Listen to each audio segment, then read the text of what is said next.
خیلی خوب. ببینید دوستان، ما الان با وضعیتی شاهدیم که کمابیش بعد از جنگ 12 روزه هم مواجه بودیم. اون وضعیت چیه؟ من به کرات با توجه به حالا پروژه هایی که الان در جریان داخل شرکت ناوران داره، از طریق شبکه ارتباطی که موجود هستش و با بخشی از مدیران بخش خصوصی ایران در ارتباطن، یک اسمشو میذارم سندروم، یک سندروم مشاهده میکنم به نام سندروم بی تصمیمی. این سندروم بی تصمیمی چیه؟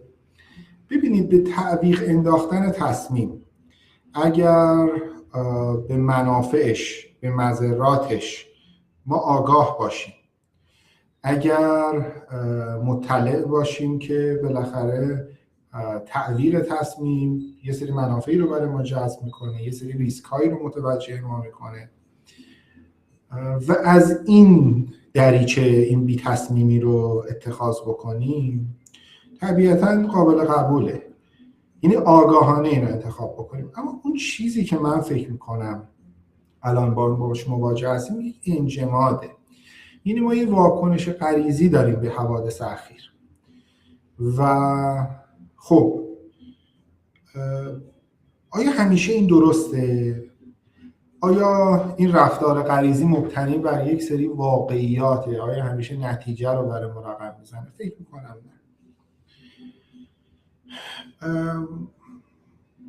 عرض کردم خدمتتون بعد از جنگ 12 روزه شاهد این موضوع بودیم. ما تو شرکت همراهی همکارانم یک گزارشی رو منتشر کردیم با نام در تقلای رویارویی با ابهام و تو اونجا توصیه هایی رو کردیم. فکر میکنم مقیاس این بی‌تصمیمی در حال حاضر قابل مقایسه با بعد از جنگ 12 روزه نیست، یعنی بیشتر شده و انگار شاید حالا این ناشی از ناامیدی، ناشی از در واقع ابهام، ناشی از هر چیزی هست،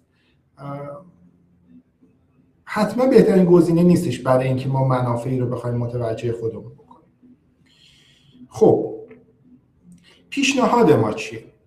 پیشنهاد ما اینه که بیایم بی تصمیمی رو بشکنیم، با نگاه غیر غریزی، با نگاه غیر سوگیرانه به واقعیات نگاه کنیم. منظورم از واقعیت چیه؟ ببینید، واقعیت مستقل از اون چیزیه که ما درک میکنیم. ما به واسطه این که محدودیت‌های شناختی داریم، به واسطه این که در واقع حالا بالاخره چیزایی رو سنس نمی‌کنیم، سوگیری داریم، همیشه بخشی از واقعیت رو می‌فهمیم. یعنی واقعیت چیزیه که ما سنسش می‌کنیم، میاریم تو سیستم شناختیمون، نتیجتاً این ناقص میشینه و مبتنی بر اون تصمیم می‌گیریم. هدف ما تو این وبینار اینه که بیایم یه نگاهی بکنیم به واقعیت بدون اون سوگیری‌های همراه با، بدون اون حالا نگاه همراه با سوگیری، بدون نگاه به تعبیر بنده غریزی، و اون چیزی که منجر به نتیجه میده رو تشخیص بدیم. خب این نکته رو بگیم که ما حتما نمیتونیم به 100% واقعیت دست پیدا کنیم. حتما در واقع برداشت ما با مقداری خطا همراه هست، ولی میتونیم این خطا رو کم کنیم. خب این از این موضوع. حالا بعد نیستش یک کتابی هم اینجا معرفی کنیم، کتاب فکتفولنس، که ما رو آشنا میکنه نسبت به این خطاهای شناختی، و کتابی هم هست که کمتر شد بهش توجه شده. مقدمه دومم اینه که ما قراره با واقعیت صحبت بکنیم، بر مبنای واقعیت صحبت بکنیم، و واقعیت اون چیزی که هست، واقعیت اون چیزی که به نتیجه منجر میشه. خب آیا در بضاعت این 1 ساعت و نیم گفتگو، 1 ساعت و نیم 2 ساعت گفتگو هستش که ما بیایم تمام المان‌های مؤثر بر وضعیت فعلی رو، المان‌های محیطی مؤثر بر محیط رو ارزیابی کنیم؟ حتما نه. اما چی کار میتونیم بکنیم؟ میتونیم با این مدل ذهنی آشنا شیم، میتونیم با این فرایند تحلیل آشنا شیم. حتما نمیتونیم فرایند تحلیل رو طی کنیم. چرا؟ چون ما بالاخره حتی بگیم اگه بخوایم محیط‌های کسب و کارها رو تحلیل کنیم، ما 3 سطح محیط تعریف میکنیم توی استراتژی. یک محیط کلانه، امروز مطالبی راجبش در گفتگو هست.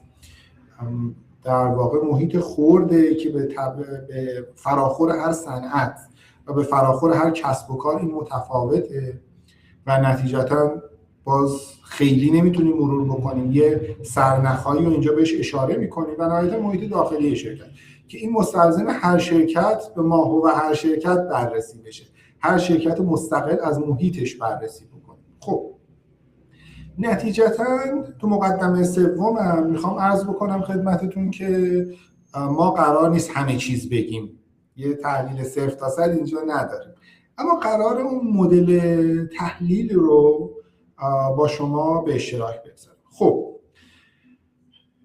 این تا مقدماتی که نیاز بود عرض بشه خدمت دوستان. ما قراره تو این وبینار به 3 پرسش پاسخ بدیم. پرسش اول ما چیه؟ پرسش اول ما اینه که چه رخ داد، چه اتفاقی افتاد.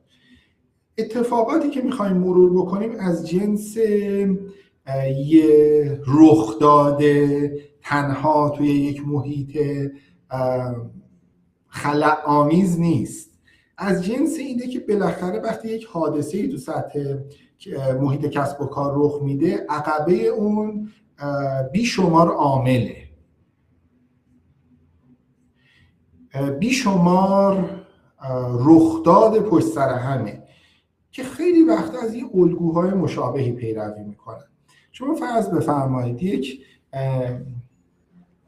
میزی رو پایش موریانه شروع میکنه آروم آروم مستهلک کردن، آروم آروم خوردن. تو لحظه اول پایه این میز نمیشکنه، تو ساعت اول هم نمیشکنه، تو روز اول هم نمیشکنه، اما شما با روندی که این موریانه طی میکنه میتونید بفهمید که قراره چه رخ بده.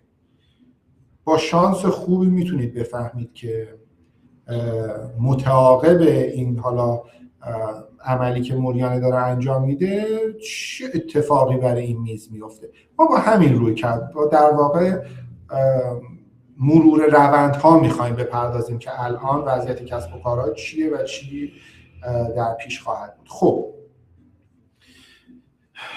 یک گزارشی در واقع شرکت مشاور مدیریت دیلویت منتشر میکنه سالانه به اسم چیف استراتژی آفیسر سروی که از مدیران ارشد استراتژی کشور، در واقع شرکت‌های مختلف که تو کشورهای مختلف هستن، تو تمام قاره‌ها هستن، به تناسب حالا پایگاه داده دیلویت اطلاعاتی گردآوری میشه. ما سال 2022 وقتی این گزارش رو نگاه میکنیم هیچ در واقع سنسی نسبت به بحران‌های ژئوپلیتیک به ما نمیده. یک کلمه هم اینجا راجع به ژئوپلیتیک، راجع به تهدیدهای محیطی اینا نیست. راجع به AI هست، راجع به در واقع بحران‌هایی که تو بعضی از زنجیره‌های تامین هست مواردی آدم مشاهده می‌کنه، ولی از جنس ژئوپلیتیک و تنش‌های ژئوپلیتیک و اینا خیلی هیچی نیست. میایم سال بعد، سال 2023 فقط یک گزاره اینجا میبینیم که میگه به صورت فزاینده‌ای داره حالا محیط یه مقدار وضعیت ژئوپلیتیکش تشدید میشه. خب چه اتفاقی افتاد سال 2022؟ ما سال 2022 یک تهاجم تمام عیار روسیه رو داشتیم به اوکراین که انگار این پالسایی که داره اتفاقاتی تو صحنه رقابت قدرت‌های بزرگ میفته رو مدیران ارشد استراتژی سال بعدش متوجه شدن. دیگه چه اتفاقی افتاد؟ سال 2022 همزمان با سفر خانم نانسی پلوسی به تایوان یه مانورای دور و بر تایوان اتفاق افتاد که هر دوتای اینا میبینیم از ناحیه قدرت‌های بزرگ. اسنپشات بعدی سال 2023. سال 2023 که انگار شاخک‌های مدیران ارشد استراتژی، کسایی که استراتژیستن، کسایی که تصمیم سازن تو سازمان‌ها تیز شدش، می‌بینیم که انگار این یه دونه دوتا اتفاق، حالا یکیش بزرگ یکیش کوچیک، داره تعدد بیشتری پیدا میکنه. جنگ اوکراین تداوم پیدا میکنه، به تعبیر خودشون عملیات ویژه نظامی. 7 اکتبر رو داریم و بحران توی سودان. خب یه سال میگذره، سال 2024 اسنپشات بعدی، تصویری که مدیران ارشد استراتژی تو سازمان ها، کسانی که بالاخره خط میدن به مدیران ارشد، وجود داره اینه که ژئوپلیتیک اولین اولویت ماست. جالب خیلی شد. دیگه اینجا خبری از اینکه یه خط حالا بنویسه یا هیچی ننویسه تو گزارش نیست. سال 2024 خود سال 2024 حامل چه حوادثی بود؟ جنگ اوکراین ادامه پیدا کرد، بحران غزه، یعنی جنگ غزه تبدیل شد به بحران، انتخابات آمریکا رو داشتیم و در واقع ترامپ رئیس جمهور شد. یه بی‌ثباتی‌های سیاسی توی آلمان و فرانسه داشتیم به عنوان دو تا عضو دائم شورای امنیت و حوادث مرتبط با ما شروع شد. کنسولگری ایران توی سوریه حمله شد، عملیات وعده صادقه 1 آغاز شد، ترور رهبران حماس توی تهران انجام شد. متعاقب این حمله وعده صادق 2 که بعد از در واقع ترور رهبران حماس ایران این عملیات رو انجام داد، به پایگاه پدافندی ما حمله شد، بحران تشدید شد. تو سال 2025 ما داده‌ای نداریم، یعنی در واقع دیلویت هیچ گزارش منتشر نکرد. خیلی جالبه. اما چه حادثه هایی اتفاق افتاد؟ جنگ اوکراین تداوم پیدا کرد، یک حالا آتش بس رسمی بهتر بگیم توی در واقع غزه اتفاق افتاد، متاسفانه جنگ 12 روزه اتفاق افتاد و میایم تا سال 2026 که مجدد 86% مدیران ارشد استراتژی گفتن اون چیزی که استراتژی ما رو ریشیپ میکنه، دوباره شکل دهی میکنه، ژئوپلیتیک.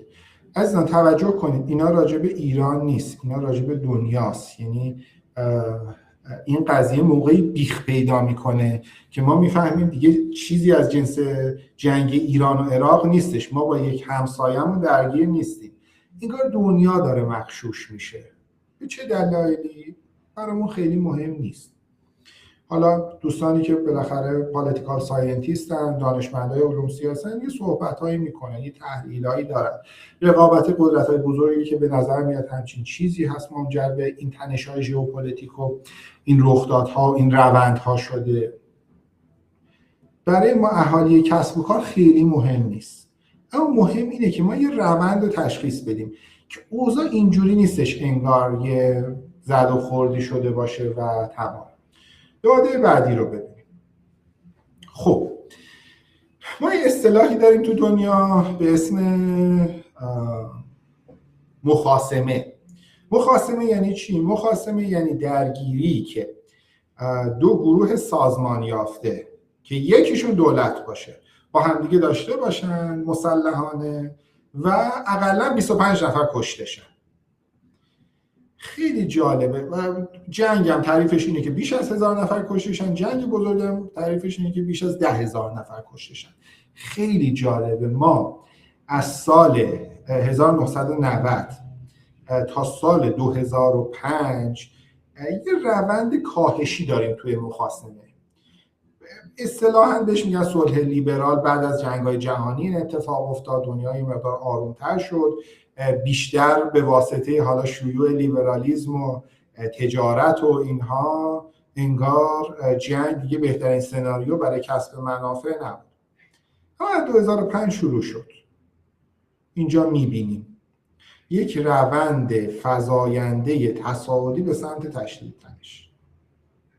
که تو این سالهایی که ما تو گزارش قبل خدمتتون عرض کردیم در واقع مدیران ارشد استراتژی هم شاخک‌هاشون تیز شده، اینجا کاملا واضحه که شیب نمودار مثبت. خب بریم جلوتر. مستحضرید بالاخره تکنولوژی اگر نگیم اولین حوزه‌ای که خیلی شیوع و رشد داره حوزه نظامیه. چی میخوام بگم؟ تکنولوژی باعث میشه که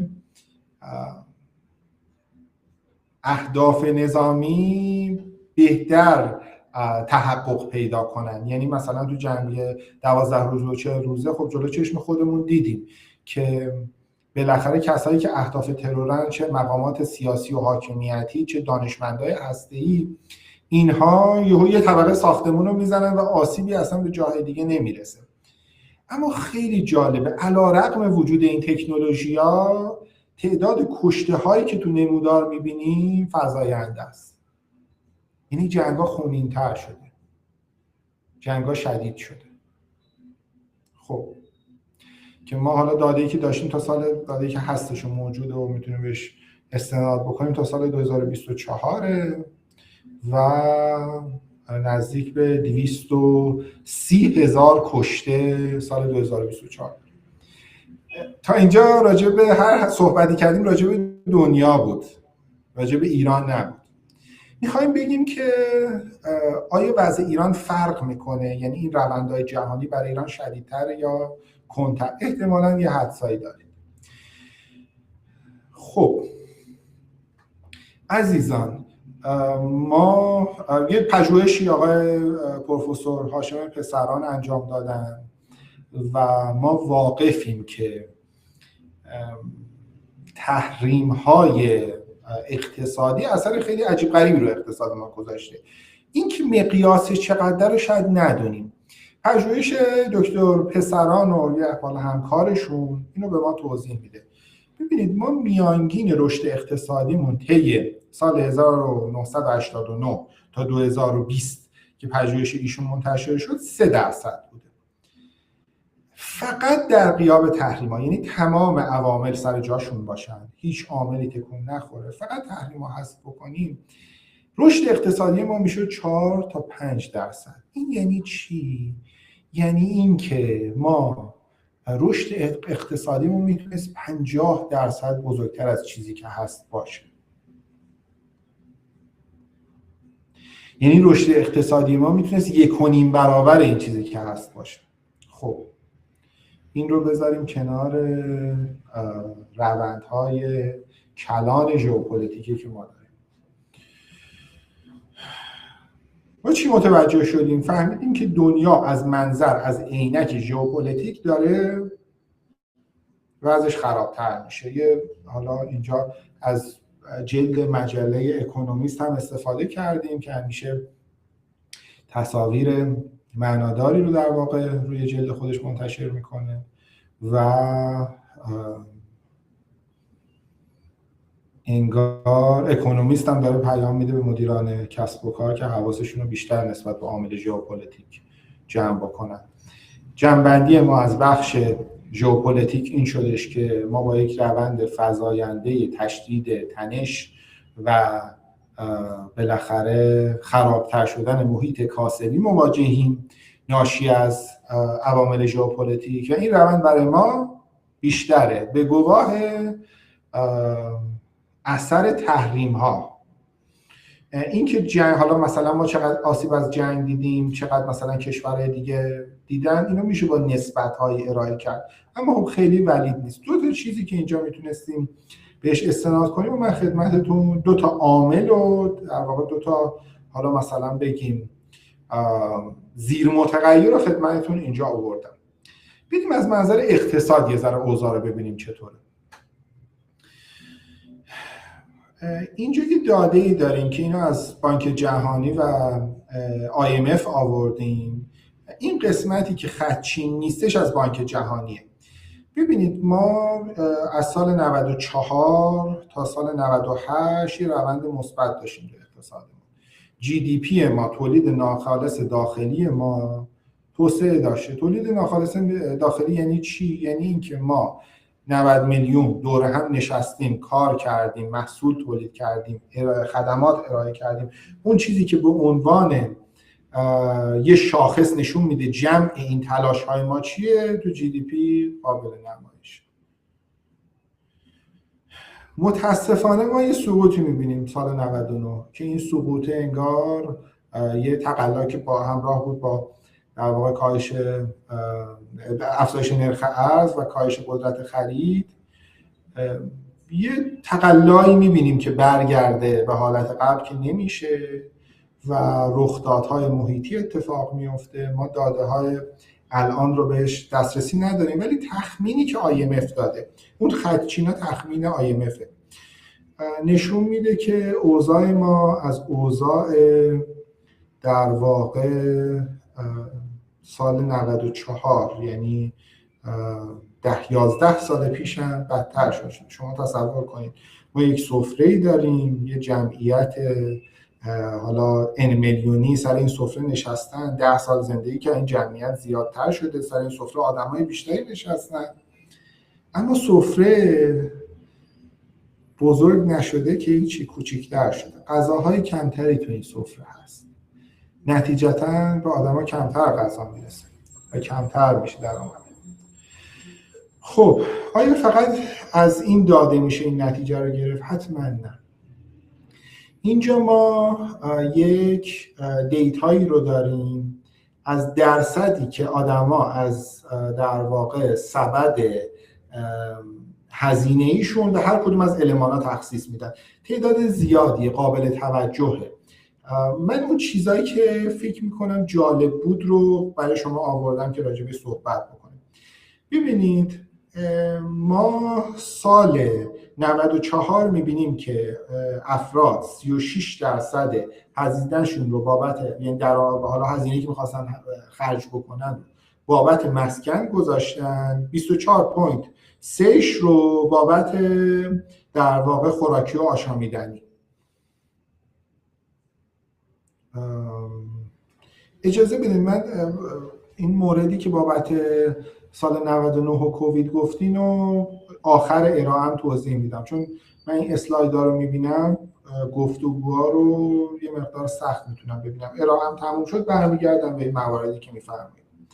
خب این رونده همینطور چی شده؟ کمتر شده. از اون طرف غذا و خوراکی و آشامیدنی به واسطه تورم گروه کالایی غذا بیشتر شده. آدم‌ها مجبور شدن بیشتر بابتش هزینه بکنن و مسکناشون رو حتما کم کیفیت‌تر تهیه بکنن. از اون سمت نمودار بالا رو که می‌بینید، اونی که در واقع مجموع مسکن، خوراک و آشامیدنیه، از 60.3 شروع شده رسیده به 60.7، بالاتر هم رسیده، 70 هم رسیده. یعنی چی؟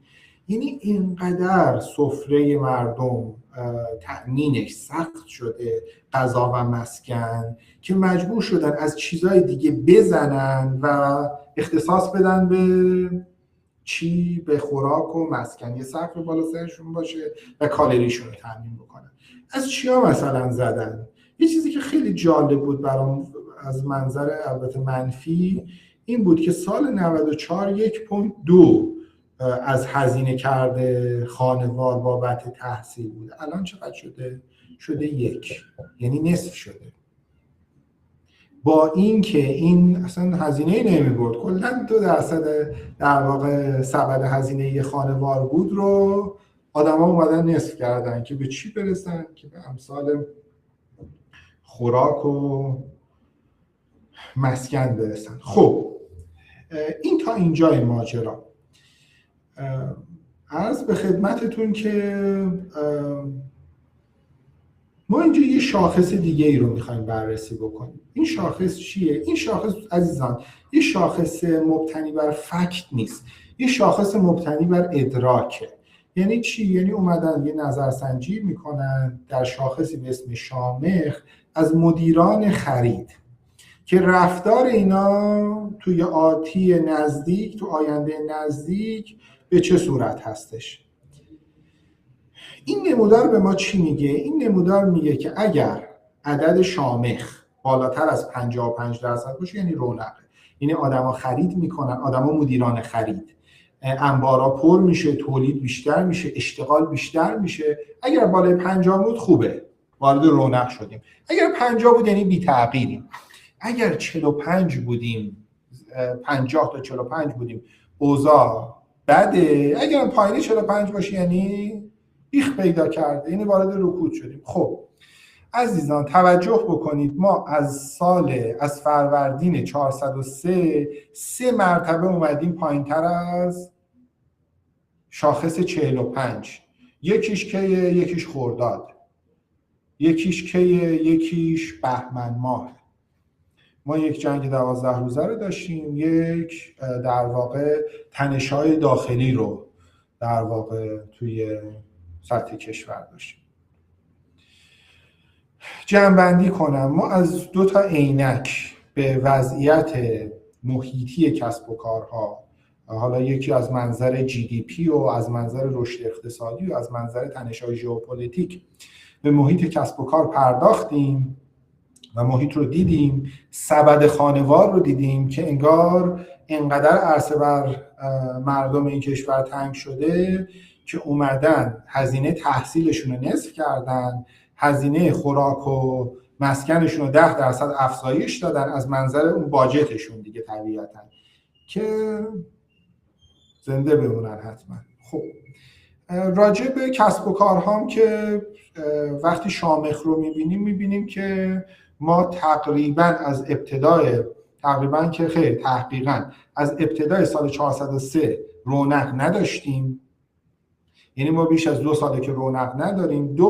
3 بار هم اوضاع از منظر شامخ بیخ پیدا کرده. خب تا اینجای کار ما یه تصویری گرفتیم که چه رخ داد، چه اتفاقی افتاد. وقتی الان اقتصاد رو میبینیم یه اسنپ شاته، ولی وقتی که تا چند سال اخیر رو میبینیم میفهمیم که این اوضاع یه حالت اوت آف نووری نیست، یه حالتی نیستش که بالاخره ناشی از یه اتفاق افتاده باشه و اون اتفاق حل بشه و رفع و رجوع بشه، وضعیت ما اهالی کسب و کار هم درست میشه. خب مبتنی بر این سناریوها، مبتنی بر این روایت‌ها، این روندها، این داده‌ها، ما با یک آینده مواجهیم. این آینده چیه؟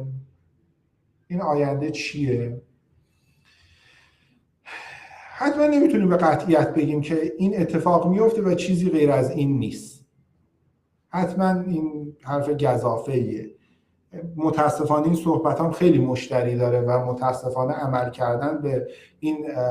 کردن و اقدام کردن ناشی از در واقع این صحبت ها و این داده های حالا خیلی با قطعیت سمی میتونه سرمایه های این کشور و سرمایه مردم رو خراب بکنه. پیشنهاد ما چیه؟ پیشنهاد ما دیدگاه سناریو محوره، یعنی ما ببینیم چه اتفاقاتی رخ میده، میتونه رخ بده، چه رویدادهایی مبتنی بر این روندهای کلان چند ساله، بعضن چند 10 ساله ما میتونیم متصور باشیم و هر کدوم از اینا رو دقیقاً بشناسیم و نسبت به هر کدوم از اینها و کم و کیفش آگاه باشیم، جزئیاتش رو بشناسیم و بدونیم در هر سناریو چی کار بکنیم. ببینید این 2 تا بخش داره. اول ما باید بفهمیم تو چه شرایطی وارد شدیم. از طریق چی؟ از طریق تحلیل. ما بفهمیم به حد طبیعتاً بضاعتمون، به حد استعدادمون، بفهمیم که با چه چیزایی مواجهیم و گام بعدی بیایم ببینیم که با چه چیزایی مواجه بودیم از منظر تحلیل عرض میکنم و چه سناریوهایی پیش رومونه، چه سناریوهایی میشه پیش رومون باشه، ولو در واقع یکیش شانس کمتری داره، یکی شانس آماده‌ای داره، ولی اگر هدف ما داشتن یک کسب و کار پایداره، یک کسب و کاریه که در هر شرایطی بمونه. برای مثال عرض میکنم شرکت‌های در واقع حوزه ساختمان رو که تو بخش خصوصی معدودی هستن که خیلی بزرگ شدن و خوبن و از کارفرماهای بزرگ بخش خصوصی ایرانن، همه اینا ابتدای جنگ شروع به کار کردن. این کسب و کارهای پایداری بودن. چطور پایدار بودن؟ برای هر سناریو آمادگی داشتن.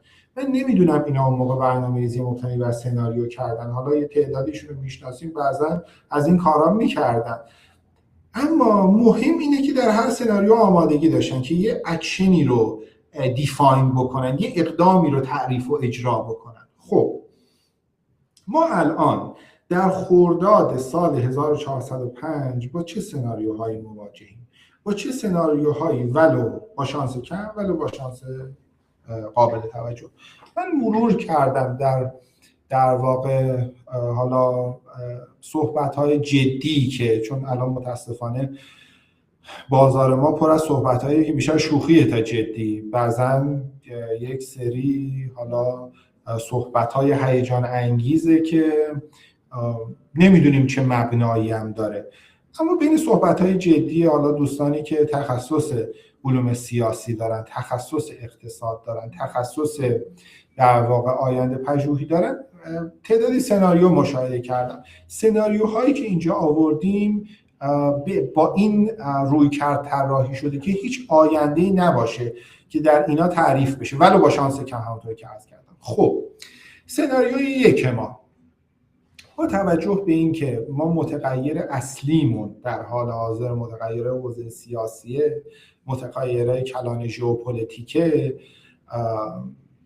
با این نام ها تعریف کردیم. حتما همونطور که عرض کردم تنها متغیر ما ژئوپلیتیک نیست، اما با توجه به اینکه اینا یه مقدار سنسیبل تره، اینا یه مقدار در واقع ناماشناتره برای هممون، با این روی کرد در واقع سناریوها رو نامگذاری کردیم. خب سناریوی اول ما چیه؟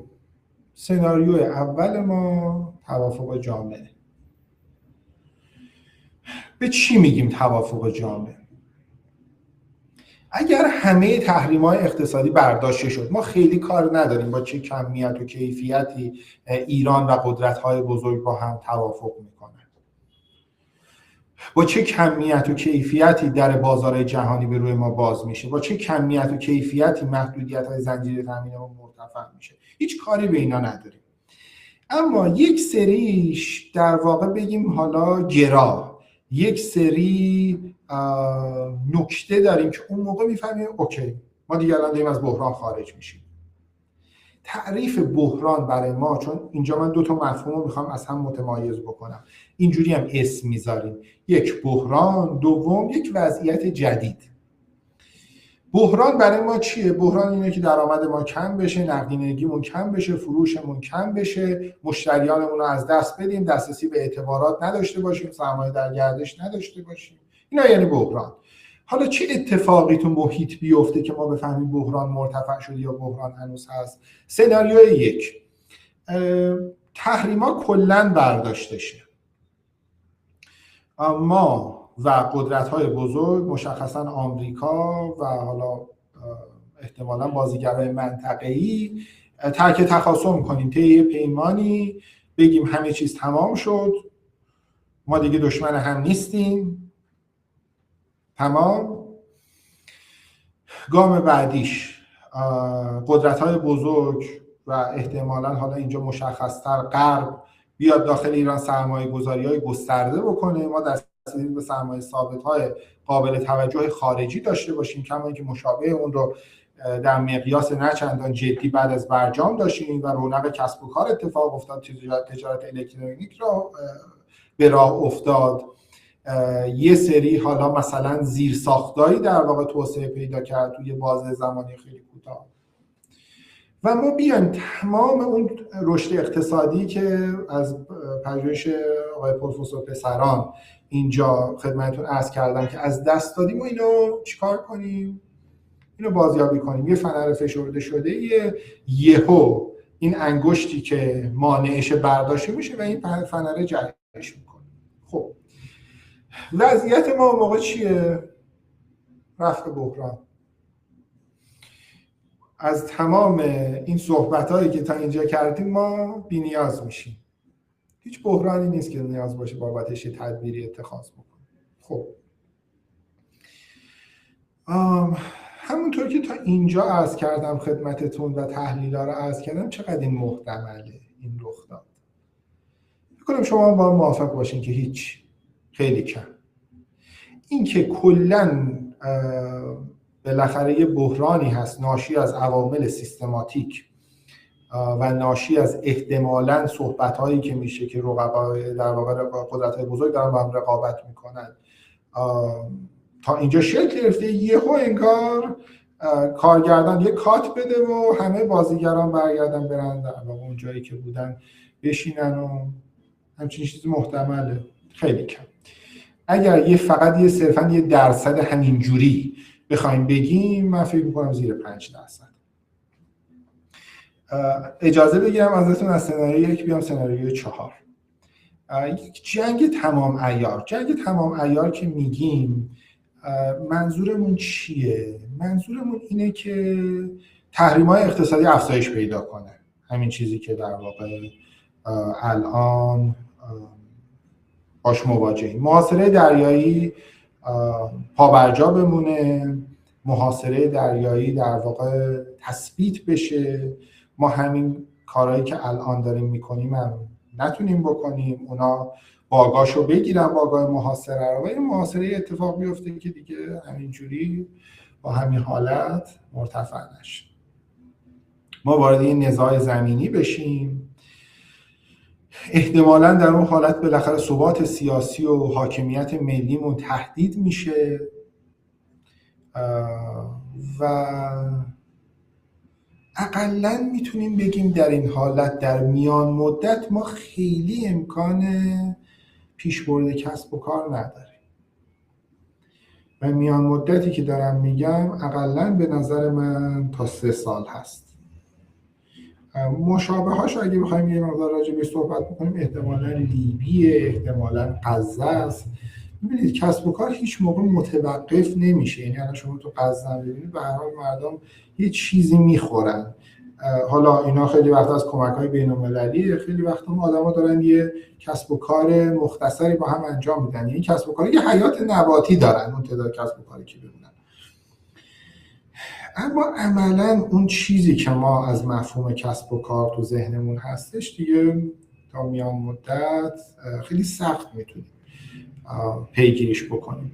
این سناریو هم فکر میکنن برای کشوری که بیش از 10 تا همسایه زمینی و دریایی داره، برای کشوری که به زنجیره‌های تأمین بالاخره تا حدی میتونه دسترسی داشته باشه، موقعیت ژئوپلیتیک داره که خب بالاخره شواهدش رو با توجه به جنگای 12 روزه و 40 روزه میبینیم که خب بالاخره یه رزمی توسط نیروهای ایرانی اتفاق افتاد و این منجر به این شدش که پیشبینی کشورهای رقیب نسبت به آینده جنگ اشتباه از آب در بیاد. این سناریو رو من مشابه سناریوی 1 با توجه به این ادله‌ای که خدمتتون عرض کردم شانس بالایی براش قائل نیستم. اما بیایم سناریوی دوم و سوم. خب سناریوی دوم چیه؟ سناریوی دوم اینه که ما با یک صلح محدود روبرو باشیم. این که دقیقاً تو اون توافقنامه‌ای که ما و نمیدونم کشورهای منطقه و آمریکا و اینها میخوایم امضا کنیم چیه به ما ارتباطی نداره، اصلا مهم نیست. اقلاً بنده که سوادشو ندارم که بفهمم هر کدوم از اینا چیه. فکر میکنم اگه سوادش هم داشتم خیلی نمیتونستم با تخمین خوبی خدمتتون عرض کنم که محتویات این حالا اگریمنت و اینا چقدر در واقع اجراییه. ما باز برمیگردیم به اون ساینایی که میخوایم ببینیم که بفهمیم که اوکی الان سناریوی صلح محدود رخ داد. چطور میشه؟ ما تحریم‌های اقتصادیمون برداشته میشه. تحریم‌های اقتصادیمون نگیم برداشته میشه، کاهش پیدا میکنه. بخشی از تحریم‌ها که احتمالاً سهل برداشت ترن اتفاق میفته و احتمالاً امتیازات چشمگیر متوجه ایران نکنه. احتمالاً محاصره دریایی که تا چند ماه پیش وجود نداشت از بین میره.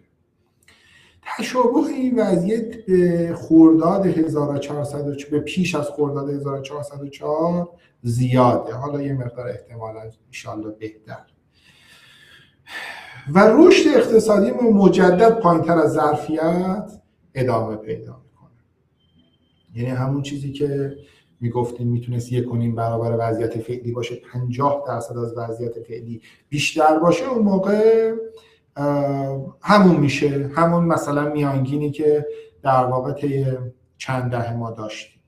حالا به فراخور رویدادهای خود اقتصاد و رویدادهای محیطی مقدار کم و زیاد.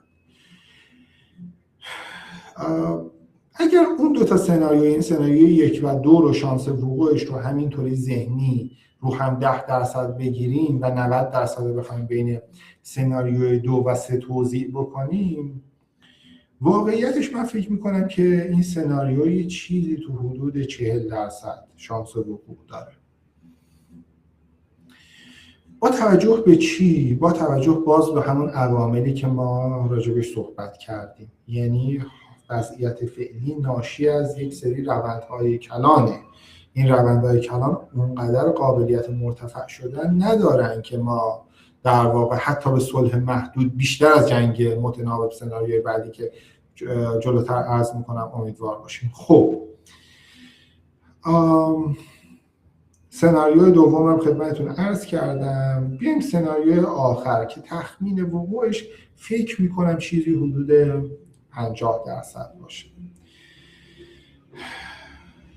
تو این حالت ما تحریمامون بیشتر میشه، احتمالاً مشابه مثلا جایی مثل لبنان جنگ‌ها و آتش‌بس‌های متعدد داریم. احتمالاً مادامی که روندهای جهانی همراستا با اهداف کشورهای رقیب باشه، اینها اینا از حرکت باز نمی‌ایستن، اینا ادامه میدن تا اینکه حداقل بتونن بخشی از اهدافشون رو محقق کنن.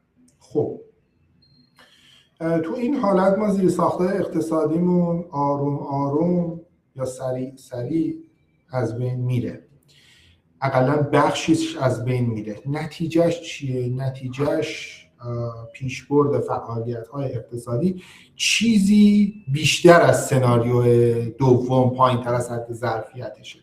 یعنی اگر مثلا شما تصور بفرمایید یک کارخونه‌ای دارید، این کارخونه تا 100 واحد میتونه تولید بکنه. تو سناریوی 2 اگر الان 60 شاید سال بعد بشه 65، شاید بشه 70، شاید بشه 63.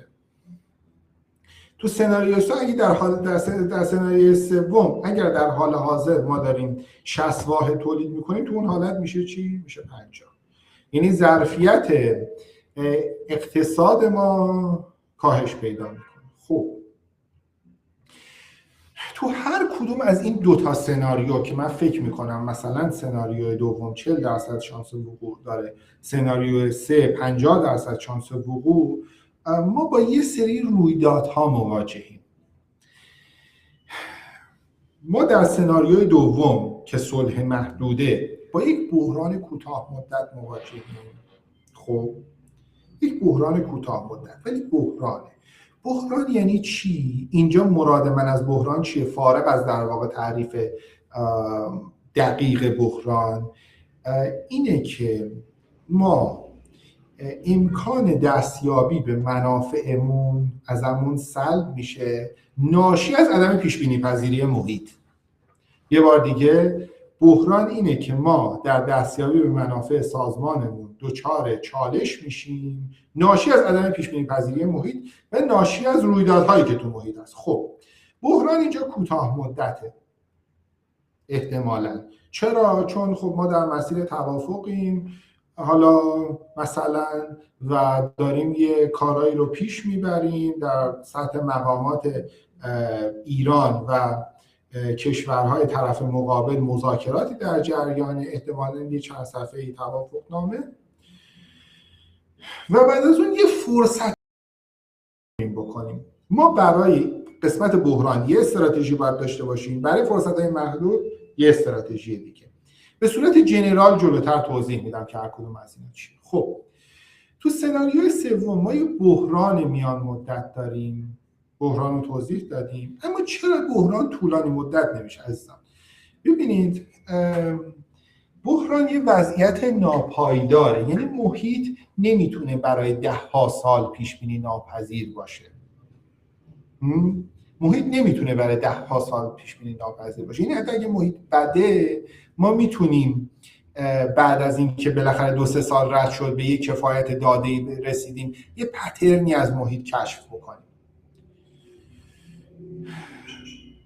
پس برای این قسمت ما هدفمون باید سروایو کردن باشه، هدفمون باید در واقع حفظ سازمانمون باشه. برای دوره پس از بحران که ما حتما واقفیم بهش که این کوتاه مدت نمیتواند، بلند مدت نمیتواند باشد، برای اون یه سناریوی دومی داشته باشیم. خب باید چی کار بکنیم؟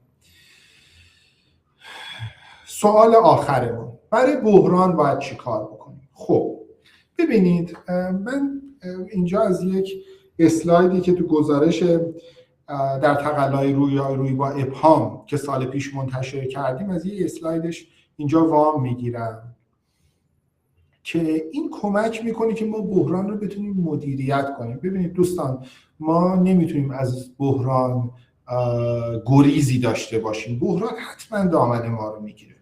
بحران حتما میاد روی متغیرهای مرتبط با منافع ما تاثیر عمده میذاره. خب نمیتونیم جلوشو بگیریم، نمیتونیم حتی جلوی تاثیرش رو به خودمون بگیریم، اصلا محیط رو بیخیال. ما نمیتونیم یه کار کنیم که بحران ما رو اذیت نکنه.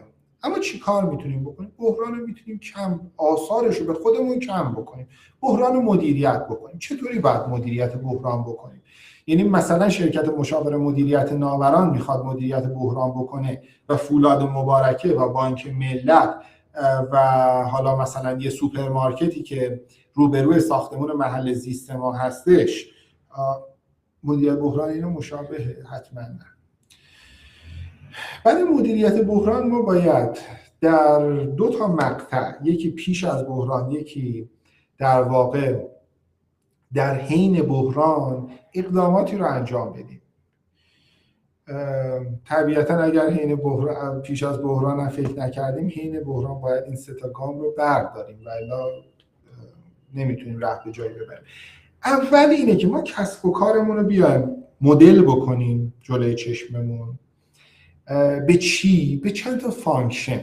یعنی چی؟ فانکشن یعنی چی؟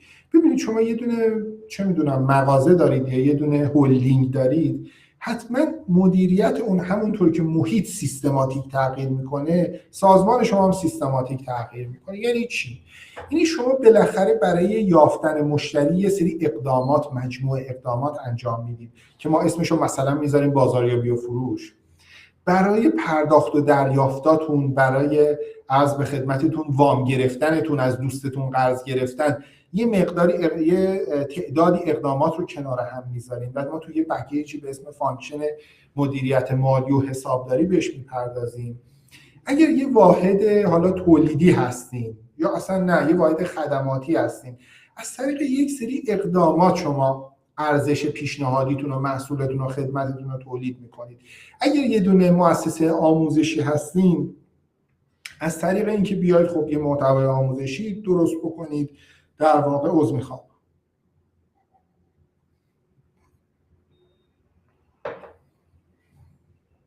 یک فضایی رو تهیه بکنید، یک سری در واقع مزیت‌ها برای آموزش خودتون خلق بکنید. اینا میشه اون فانکشنی، اون مجموعه اقداماتی که تو فانکشن تولید، تو فانکشن خلق ارزش در واقع بهش میپردازیم. خب شما میایید مثلا یه سازمان رو مدل میکنید، سازمان خودتون رو 5 تا فانکشن براش مینویسید، 10 تا فانکشن مینویسید.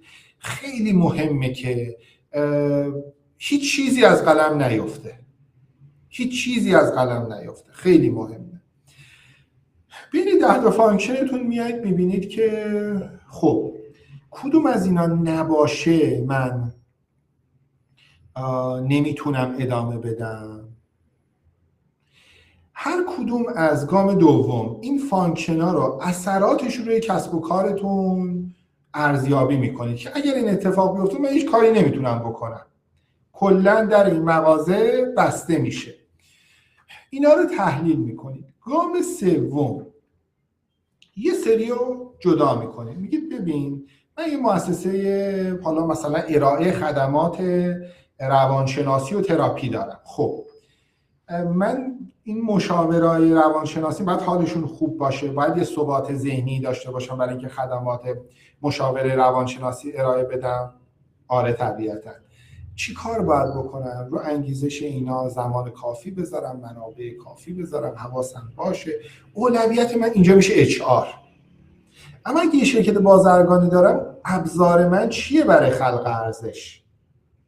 نقدینگی. پس من مدیریت نقدینگی اینجا برام اولویت بیشتری داره احتمالاً تا مثلا از به خدمت شما مدیریت زیرساخت‌های دیجیتالم. ها؟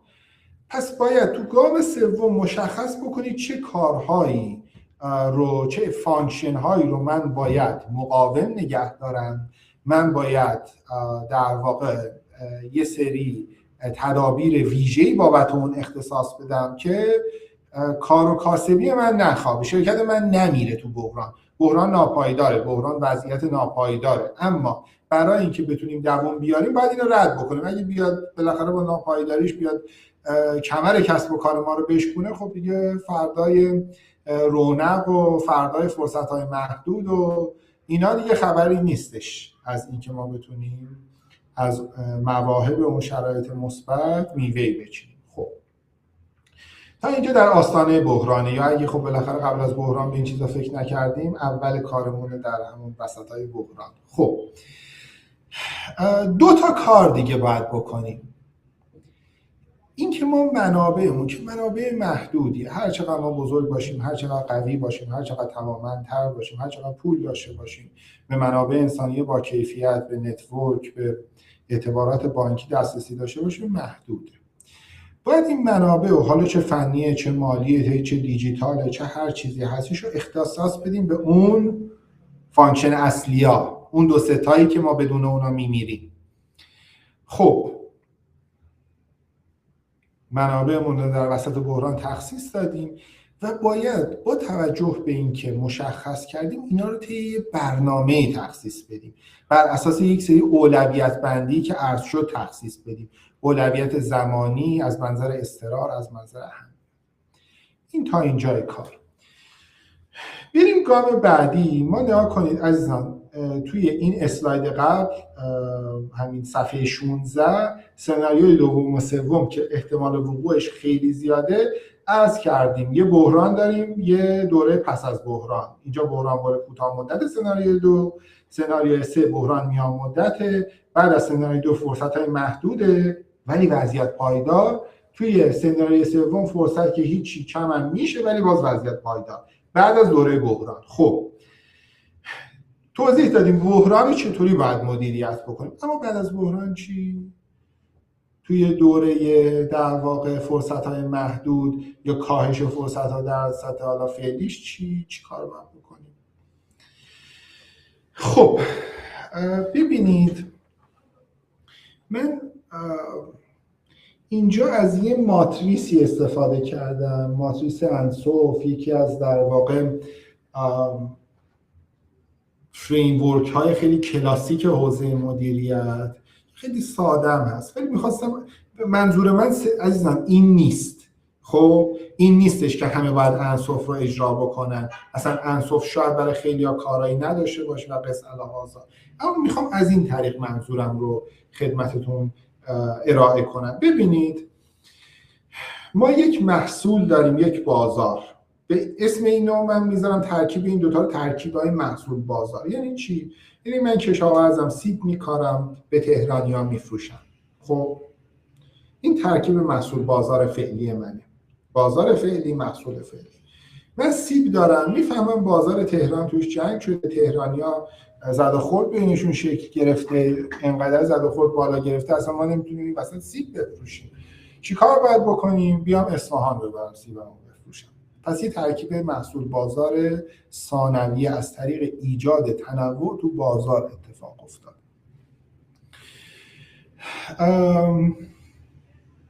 بازار من همین بازار تهرانه، ولی میفهمم که تهرانیا یک در واقع ماده سمی توی سیب‌های سطح کشور کشف کردن و سیب نمیخورن. من تا اونجایی که فانکشن خلق ارزشم چه تولید چه خدمات انعطاف داره، میام یه میوه دیگه ای تولید میکنم به تهرانیا بفروشم. مزیتم اینجا چیه؟ مزیتم اینه که من تهرانی‌ها رو میشناسم، تهرانی‌ها منو میشناسن، سالها بهشون سیب فروختم. نیاز نیستش اصلا برم توی اصفهان و خلاصه کار رو اونجا توسعه بدم، با یه سری آدم جدید آشنا شم.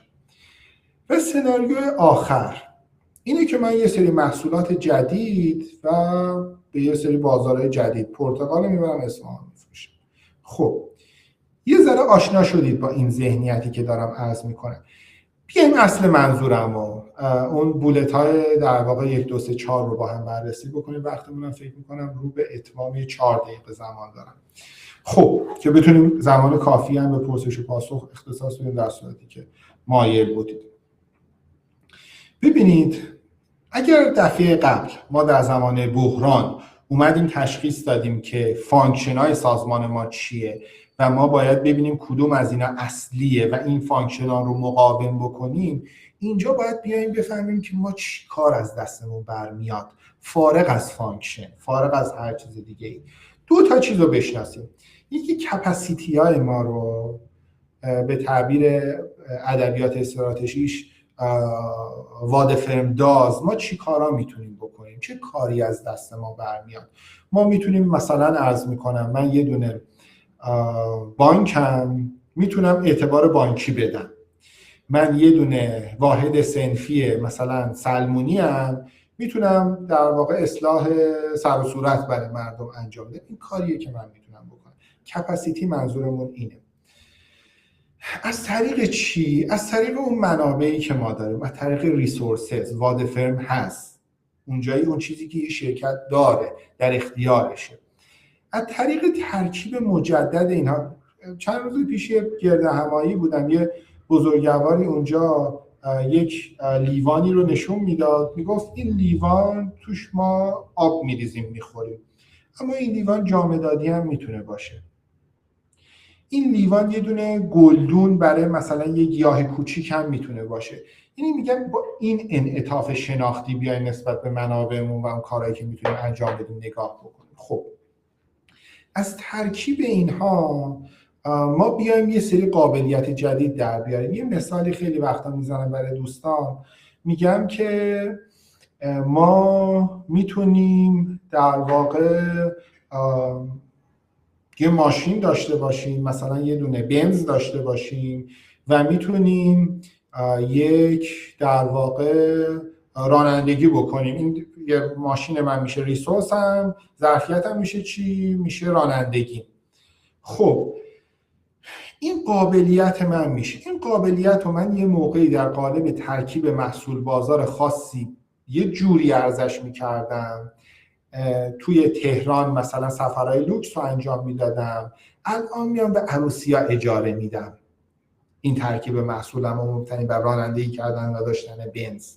خب تحلیل منابع و ظرفیت هامون رو انجام دادیم. میایم میبینیم که چه فرصت‌های تازه‌ای شکل گرفته. شاید سوال براتون باشه اگه فرصت تازه شکل میگیره. گذر کنیم به اسلاید قبل. ببینید دوستان، ما توی این شاخص CPI که داده ها رو نگاه می‌کردیم، ما می‌بینیم که سایز یک سری از بازارها، یعنی مقدار پولی که داره توی یک سری از بازارها خرج میشه، بیشتر شده. یعنی مردم دارن به در واقع هزینه‌شون رو به یه سری چیزای بیشتر صرف میکنن. این به این معنی نیستش که لزوما مارکت سایز همه آشامیدنی و غذاها بیشتر شده ها. ولی به واسطه بودجه محدودم من اگه گوشت میخوردم دیگه میرم تو باشگاه کسایی که عدس میخورن. قبلا هم اونایی که عدس میخوردن هم احتمالاً پابرجا هستن، یه ریزشی دارن. اما منی که دیگه ظرفیتم کم شده، از همون پولم باید بیشتر بذارم و گوشت کمتری بخورم، خب منم میرم تو اون باشگاه، پس مارکت سایز عدس بیشتر شد. من باید چی کار بکنم؟ باید این فرصت ها رو بشناسم. من منابعم اگر مثلا نمیدونم من تأمین کننده اقلام غذایی هستم، معطوف کنم به عدس، نه گوشتی که در واقع مارکت سایزش کم شده. خب قسمت آخر، نکته شماره 4، 1 ساعتمون هم تموم شد. ما اینجا باید تمام تلاشمون رو بکنیم که تنوع ایجاد بکنیم توی خطوط درآمدمون، مبتنی بر این ترکیبات محصول بازارهای جدید. چرا؟ یعنی من اگر میبینم به تهرانم میتونم سیب بفروشم، علیرغم اینکه اونجا زد و خورد بالا گرفته، اما اصفهانم به سبدم اضافه بکنم. چرا؟ چون ممکنه زد و خورده یهو بیش از انتظار من بالا بگیره و تهران بسته شه. ممکنه مارجین بیشتری تهرانی‌ها به من بدن و اصفهانی‌ها کمتر ها. اما برای اینکه اون ریسک وجود داره و این یه تر ریسکیه که ممکنه درآمد من قطع بشه، من باید بین این دوتا بازار تموم بکنم. ممنونم از توجهتون. من در واقع عرض به خدمت شما اسلاید ها رو میبندم. دوستان یک در واقع زمانی رو در خدمت خانم مهندس مظفر هستیم.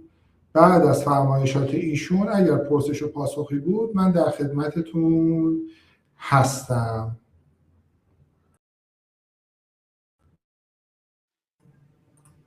خیلی هم عالی. خسته نباشین آقای باوندی. خیلی ممنون از همگی که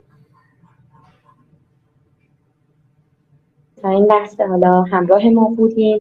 احتمالاً این سری سوال‌ها الان داریم که کاملا قابل درکه. من یک چند دقیقه کوتاهی وقتتون رو میگیرم تا راجع به خود ناوران یکم صحبت بکنم و ادامه به پرسش و پاسخ خواهد گذاشت.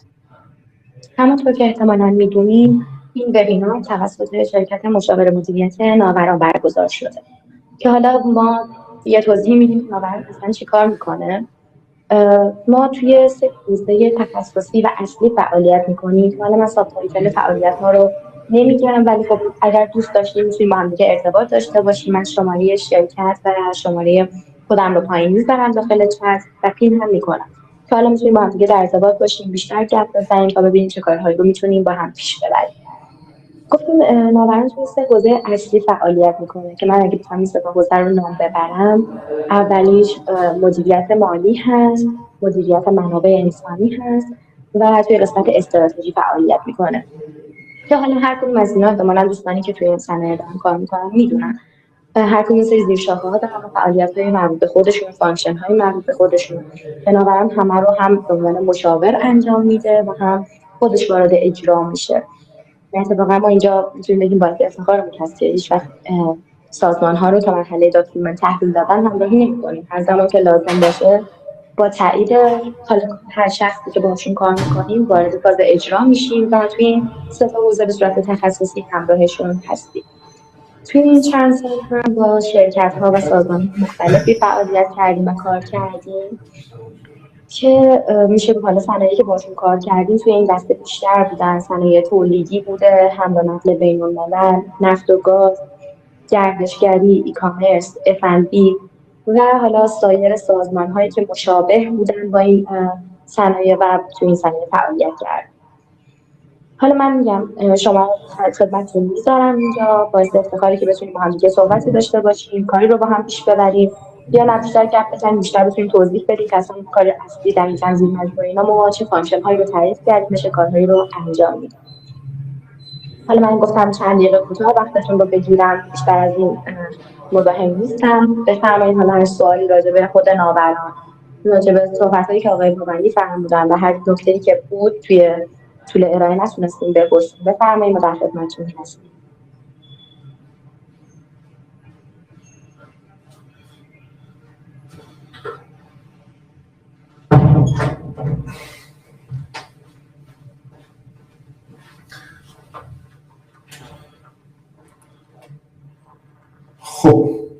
دوستان سلام مجدد. من در خدمتتون هستم بابت پرسش ها. سرکار خانم نیکان اگر درست خونم فرمودن که سال 99 کرونا نکته‌ای داشتین، اگر موضوعی هستش که نیاز به پاسخ داشته باشه در خدمتتون هستم. لطفاً یه مقدار شفافتر بفرمایید.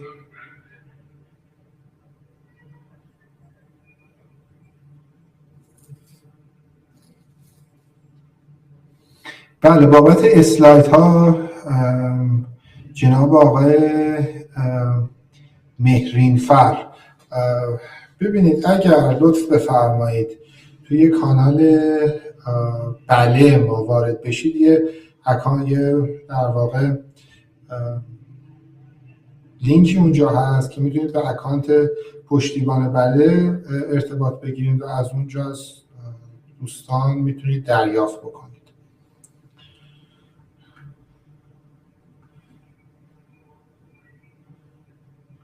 سپاس از آقای مهندس سارمی، آقای فرهاد توسکی. خب سرکار خانم نخجوانی پرسیدن که مشکل تامین مالی رو چطوری رفع کنیم. الان واقعا مشکل حیاتی من هست. و همینطور خانم رؤوفی هم بابت تامین مالی پرسیدن.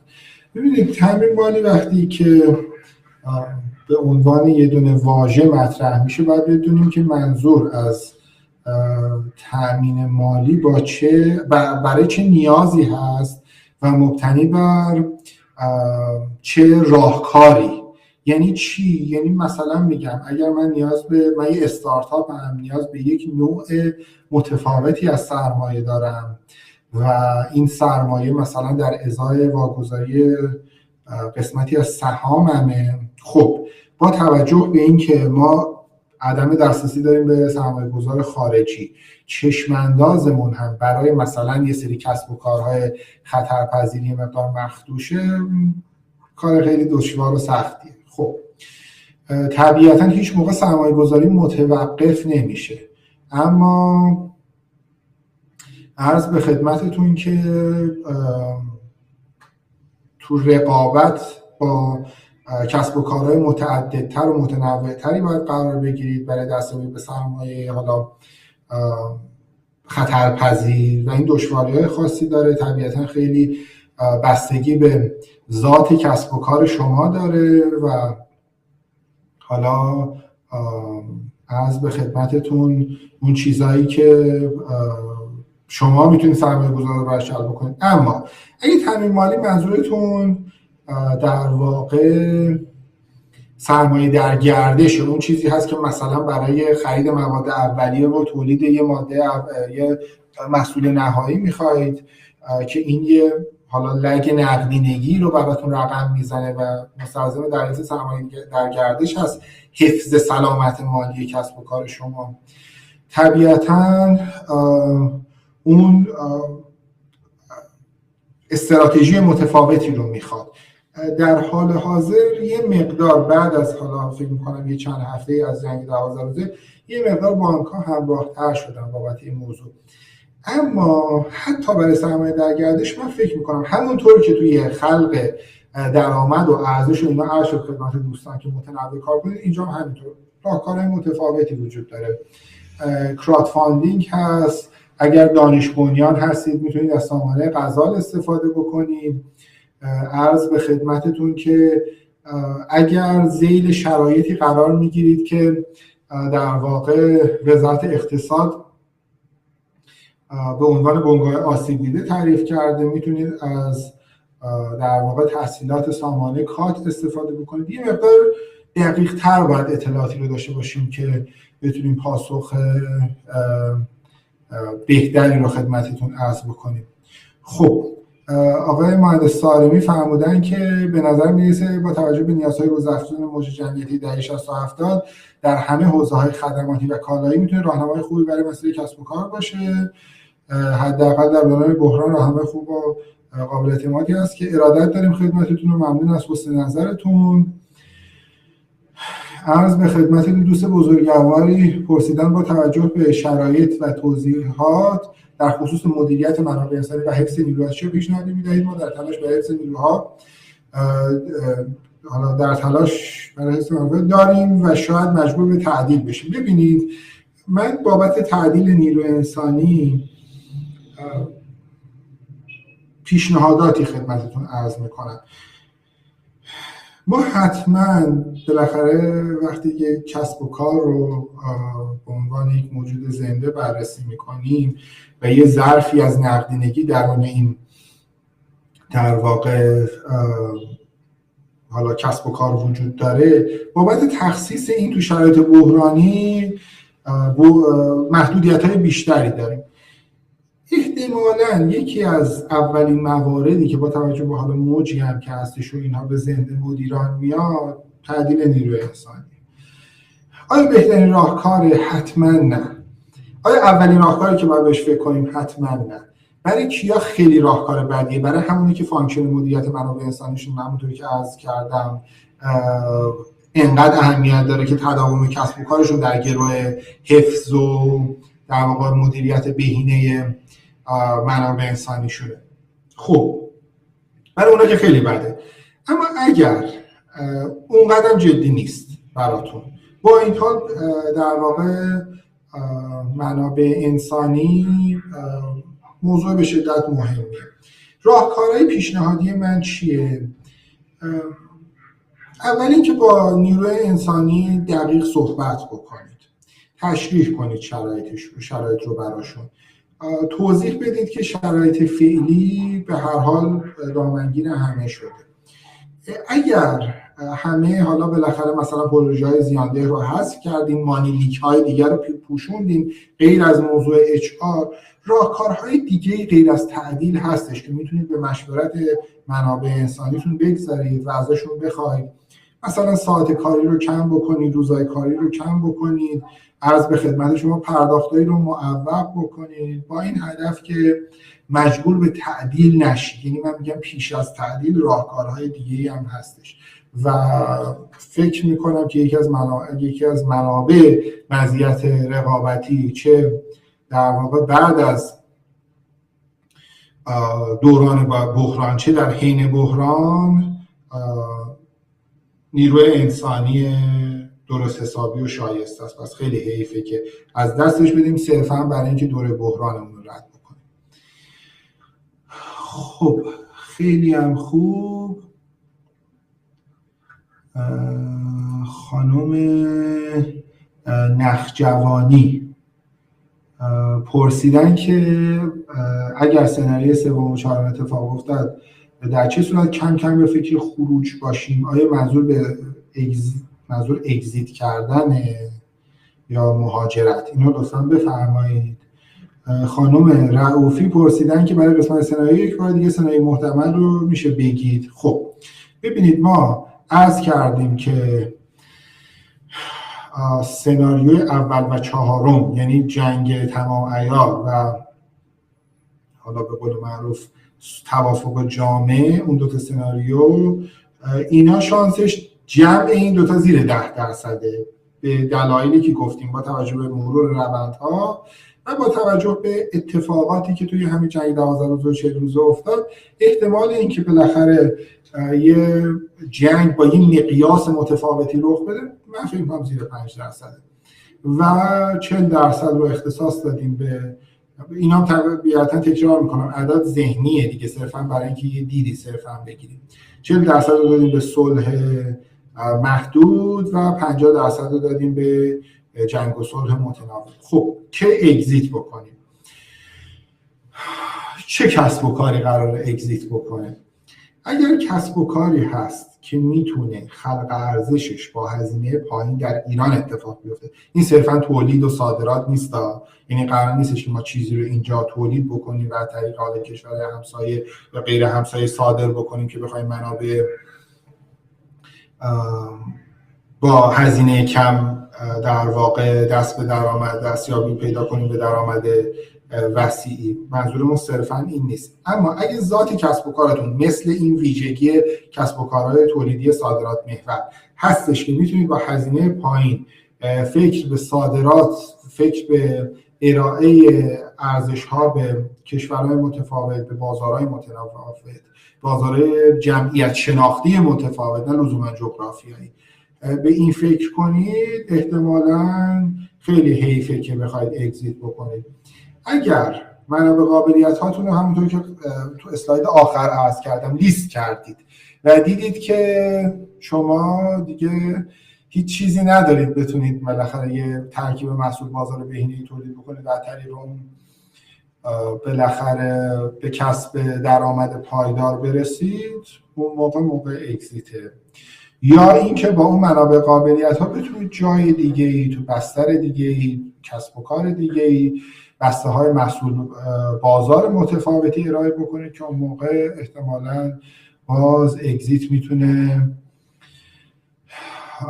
سناریوی درخوری باشه. خب پرسش دیگه ای هست؟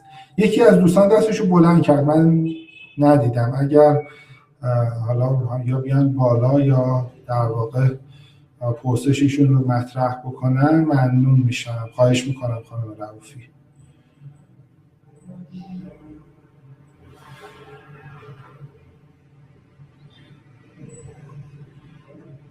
خیلی خوب، بسیار خوب. دوستان خطوط ارتباط با شرکت رو همینجا گذاشتن، اگر پرسشی بود پین هم شده. خب عرض به خدمتتون، خواهش میکنم خانم نیک منظری، خواهش میکنم خانم نخجوانی. بسیار خوب، اگر پرسشی نیستش که در خدمت دوستان باشیم میتونیم وبینار رو به پایان برسونیم.